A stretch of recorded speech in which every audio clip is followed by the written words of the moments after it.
Relationship cheating এখন একটা chronic ডিজিজে পরিণত হয়েছে। একে অপরকে বিশ্বাসঘাতকতা করতে এতটুকু বিব্রত হচ্ছে না। সবচেয়ে বড় কথা, মহিলাদের কাছে তো একটা অস্ত্র রয়েছে, that is alumni. But what about us? কারণ এই পুরো সমাজ এবং আইন ব্যবস্থা সবসময় মহিলাদের জন্যই কথা বলে, বাট পুরুষদের তাহলে কি হবে? আজকে একটা ঘটনা শেয়ার করি। লখনৌর ঘটনা। একজন ভদ্রমহিলা তার হাজবেন্ডকে বলে যায় যে সে তার বসের সাথে ফিল্ডে যাচ্ছে।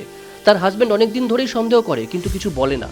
মহিলা যখন বাড়ি থেকে বেরোয়, হাজবেন্ড তার পিছু নেয়। বেশ কিছুক্ষণ গিয়ে দেখে তার ওয়াইফ তার বসের সাথে একটা হোটেলে প্রবেশ করছে। সে অনেকক্ষণ হোটেলের বাইরে ওয়েট করে এবং পুলিশকে ফোন করে। পুলিশ যখন আসে তখন পুলিশের সাথে গিয়ে সেই মহিলার রুমে গিয়ে ডাইরেক্ট চেস করে এবং সেখানেই উঠে আসে এইরকম একটা অপ্রীতিকর অবস্থা, যে দৃশ্য দেখে পুলিশ পরিষ্কার বুঝে যায়। কিন্তু এই ঘটনাটা যদি অন্যরকম হতো, তাহলে এই মহিলাটা কি করতো? হাজবেন্ডের উপরে অ্যালুমিনি কেস করতো, ডিমান্ড করতো অনেক কিছু। আর সবচেয়ে বড় কথা, এখন যে ট্রেন্ডটা চলছে, বয়ফ্রেন্ডের সাথে মিশে হাজবেন্ডকে এই পৃথিবী থেকে সরিয়ে দেওয়া। এক্ষেত্রে হয়তো এই হাজবেন্ডটা একটু চালাকির জন্য নিজে বেঁচে গেল, কিন্তু এরকমভাবে কদিন বাঁচবে? পুরো সমাজ এবং আইন ব্যবস্থায় মেয়েদেরকে প্রোটেকশন দেয় বলেই মেয়েরা আজকে এরকম ধরনের কাজ করতে বাধ্য হচ্ছে। না, তা বলে পুরুষ কিন্তু ধোয়া তুলসী পাতা নয়, তারাও এরকম ভুল করে। কিন্তু আমার মনে হয় আইনের এবার চোখ খুলে পরিষ্কার জাস্টিসটা দেওয়া উচিত। আপনার কি মনে হয়? অবশ্যই কমেন্টস করে জানাবেন।